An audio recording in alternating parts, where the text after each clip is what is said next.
समीर बाबत अर्पिता अधिक पॉझिटिव्ह. तू अनोळखी तरी सोबत या मालिकेमध्ये अर्पिता, समीर आणि समीरची लहानपणीची मैत्रीण फिरायला गेले होते. तेव्हाच तिथे समीरची मैत्रीण समीरच्या फार जवळ जाताना दिसली.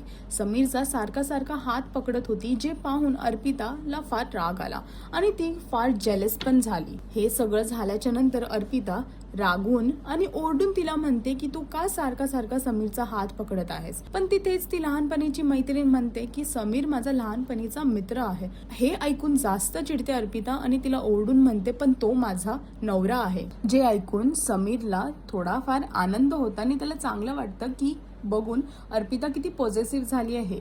पण आता पुढे या मालिकेमध्ये काय घडून येईल हे पाहण्यासाठी तुम्हाला तू अनोळखी तरी सोबती ही मालिका पाहावी लागेल. आणि अजून अपडेटसाठी टेलीचक्कर रिजनलला सबस्क्राईब करायला विसरू नका.